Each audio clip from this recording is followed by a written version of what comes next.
Sego seo gueva, slasa chinjets, wagnakto ne ganyang Haudenosaunee, aswegang hagidalo, gadini ne hanuha tatno gadiontoskwe. My name is Terrylynn Brant. I'm a traditional Mohawk Seed Keeper, agriculturalist, and old-time farmer. We have to learn to acknowledge plants and seeds especially, because there are those that are suffering because of the way we've treated them and the earth, their space. A lot of times when we get up in the morning and we think about life and what we're going to do that day, we sometimes forget the cycle that we're in. And once you get into the work of seed keeping and you're dealing with plants, usually you get to be a little more aware of that, but lots of times people just aren't aware of it. They want to do, and that's what's the problems with society and our relationships to plants and our understanding of them, is that we have this tendency to think that we can totally dominate them and make them do what we want, make them grow when we want, make them bloom when we want, all those things that we do with them that create those beautiful seeds. That's one of the most important things for an Indigenous seed keeper or Indigenous people as well, is to pay extreme attention to the cycles of the earth, of the cycles of the winds, the cycles of the rains, the cycles of the plants as they grow. Everything we have grows in some kind of cycle, and they all interconnect with each other, and that's really important for us to remember and understand, because it's that space in between everything, that space where things meet, that's critical. We can either be supportive to something else because of the way we enter that space or what we do in that space, or we can actually kill and destroy something else because of that space. Among Indigenous people, Haudenosaunee is one of our most important kind of worldviews, and you know, they say peace with it, but I like to call it freedom, because all of our understanding is that each plant, each tree, each waterway, everything has a certain amount of freedom to exist, and the more that we interrupt the space between them and ourselves, then the more we take away their basic freedom, right? The more that we, in fact, put plants in jail. Our creation story talks to us about those kinds of responsibilities we have as parents to, you know, protect our little children. The settler agriculturalist has a different relationship. He didn't understand that that plant was a living entity, that he's supposed to be responsible and honorable and have a good relationship with, to treat it like he treated his own children, his own beings. It had responsibilities as well as a plant. The plants have responsibilities. They know what they're supposed to do. They know when they get a certain temperature and when the sun warms the earth and when the rains come and bring them the water. They know they're supposed to grow. But the modern seeds that end up getting developed, they forgot how to be seeds, and that's the problem today. We have seeds that forgot how to be seeds that we grow, and then we eat them, and we wonder why we're getting so much sickness. But we also have soil now, the lands, after that, all that plowing and such, and all the addition of things that aren't natural, synthetic chemicals and things like that. So all these things, the soil even, which has a great responsibility in its connection to the way plants grow, they all forgot their job. And as we see, at the end of the day, it's created this humongous problem called climate change. And if there's anything that's going to support us and help us get back to supporting the earth the way we're supposed to, continuing in our original responsibilities to take care of the earth, it's going to be the earth itself. And all that earth is asking is, leave me alone. Don't enter my space in a way that you're going to continue to kill it. Make sure my space is, allow it to be what it needs to be. So sometimes that means stepping back and having to put the trees back. but not just put any tree back. Please put back the trees that belong here. It's been taking me years, number one, just to restore the amounts of Indigenous seeds, most of our food crops, to gather them, to bring them about, and to have them. It's taken years just to gather them and get them in quantities that we need. The last 8 or so years, it's taken me just to try to get the soil ready. And it's actually probably still going to take another 12 years at a minimum. Because what we put into the ground today is literally a good half generation away before it actually is supportive of itself. Before people just think of planting a garden every year, planting every year, spring comes around, then they harvest it. Our gardens are just like people. We have what we call young gardens, you know. First 6-7 years of a garden's life, it's still a child. It's still learning its relationship and where it is in its space, right? Then it goes into that next 7 or 8 years where it's starting to grow up, and now where it can actually support the younger plants that are in there. So gardens are not, in terms of a formal gardens are not something that are just 1-year things. When you start to garden, you have to be in it for the long haul, right? If you start something, you got to keep feeding it. You got to keep tending it. So that's important for us to remember, because I've got another 12 years here, and we're just adding the tree layer. Most indigenous species of plants and things like that, they need a good 10-12 years before you can even think about maybe harvesting them for food. And I kind of really discourage people from harvesting. Foraging, I guess, is the word. It's kind of the cool thing to do now, to go out in the bush and, oh, let's go get some mushrooms, let's go get some leeks, all these wonderful things. But a lot of people are actually the provincial parks and places that are close that may have ample supplies, because they think that they can just put a leek in the ground and it's going to be, it takes that leek 12 years to get a relationship with the space and to be able to support each other. So don't even think about trying to harvest it until it's been there that long. We have to learn better to remember how to read your relationship, and that's kind of one of the things I do, is just really try to pay attention to what's happening and what's growing every year. Drawing pictures of them, just writing it down and thinking about that. Because the small seed garden that we tend are actually the smallest gardens we have on earth. The natural environment is the Haudenosaunee garden. That's where our main food sources come from. 80% of the Haudenosaunee traditional food comes from the forest, right? It's already there. We don't have to. You know, people talk about corn, beans, and squash, the three sisters, and they plant them together like it's the greatest thing. And, you know, I've never seen corn, beans, and squash save anybody, right?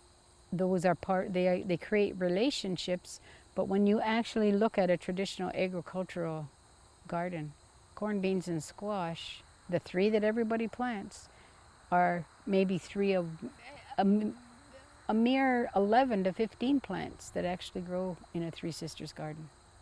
So it's all those other plants that support them so that they can do what it is that they do and how it is they do.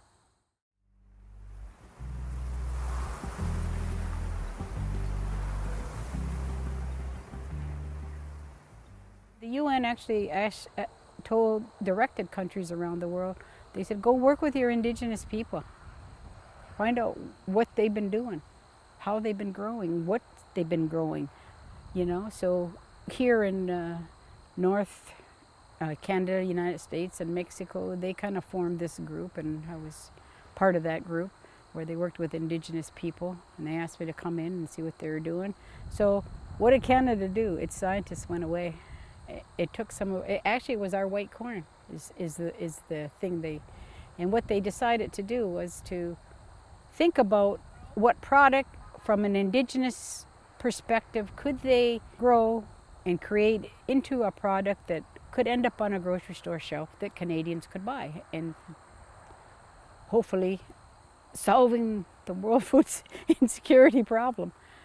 So I watched them, and they just asked for seed, and they got some seed from, I think it was Windeki Reserve. They got some seed and they went away and they planted, and the scientists planted and took all kinds of data. And then they made Wonder Bread out of our white corn flour. I said, Wonder Bread. And then I got to think, I says, have you ever been, like all you guys here in this one room, when they were actually presenting, I says, have you ever been grocery shopping? And of course the room, 95% scientists, very few females, so most of them didn't, but there was a few that did. Put up their hand, said, yeah. I said, when you go down the bread aisle in your grocery store, how often do you pick the white bread?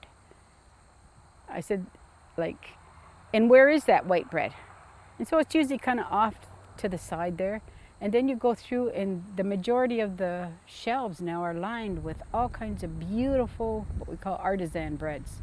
Breads from cultures and from products or seeds all over the world that, you know, that we're now exposed to. I said, so no offense, but nobody eats white bread anymore, or very few. Everybody's mom will shove whole wheat in your face, or rye, or a falafel, or anything before she'll let you eat white bread. So I think you got your product wrong. And secondly, when you were kind of asked to come and think about and work with the Indigenous people, when you just took the seed and took it away to a lab and did something with it, why did you not bother to ask us what we do with that? How do we feed our people? We've been doing it for thousands of years, feeding our people with that seed very well. We've been storing it very well. We've been preserving it. How come you never asked us? And their simple answer was, I don't know. So they never thought to communicate with us, because Western science has this concept that everything can be solved in a lab, and we have to just measure it and create all these numbers, and eventually we'll find the answer. Then we'll do another one, we'll keep doing it, eventually we'll find. Well, what ends up happening is they end up creating these freaks of nature like Wonder Bread. We make bread, it's called cornbread, and we put beans in it, and it's a very healthy bread and stays well and travels well. That's what we do with that, some of that corn. We do other things, but that's one of the things. So we never would think about making Wonder Bread. And the more that the world ignores that element, culturally appropriate food for people around the world, the more they ignore it, then they will never become food secure. Because if you don't have the food that you naturally eat that keeps you healthy in your space, in your environment, in your region, you're not going to ever be food secure. You're always going to be missing something in your diet and things like that. Try to be as independent as possible here, and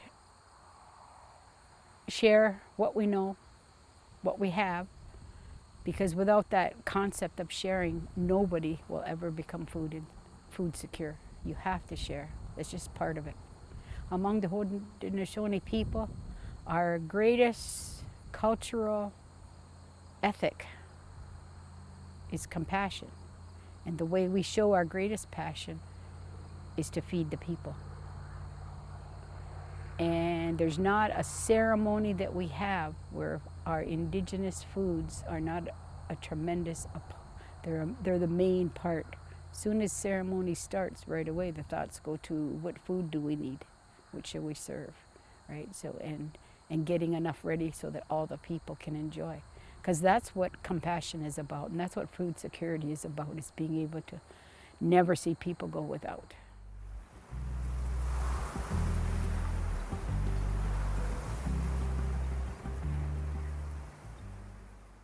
The whole reason that Haudenosaunee people actually garden is to continue their responsibility to take care of Earth. And that's what you would call reciprocity, right? It's not just this concept of giving, back. Oh, I'll drop a bit of tobacco, I'll give back, I'll honor it. Well, there's honor, but for us, reciprocity is your responsibility to take care of what you've been given and to make it better. It's something my father would have taught me. He said, just don't leave it that way. Leave it better. Always leave it better than you found it. So it's important for us to think about natural processes and keeping things clean, and being conscious of changing the cycles and the patterns of earth. Every time somebody cuts down a tree, they interrupt my garden, because now the wind doesn't blow the way it blew.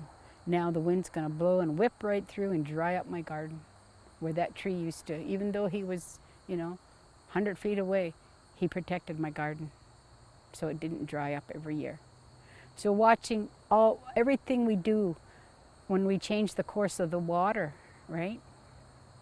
Again, things get flooded, things happen, and things that we don't want to happen. So as I said, the majority of Indigenous agricultural techniques are observing, making sure you're looking at what's there and what's happening with that space, all the space around it, utilizing it, supporting it. And in your process, if you happen to get a pumpkin or a cob of corn, then consider yourself lucky, because that's a bonus. It's not why you're doing agriculture, right? You're doing agriculture to restore that land, to give back, right? And now we have to do 10 times as much work because we've done so much damage. So I guess the thing is to say, the less things you use, the better off, because then you start to look to your environment and say, oh, I need some mulch, what can I use? I guess I just want to pass along a little knowledge to you newer gardeners. As I say, remember, the bonus is not the food that's there, because it's there.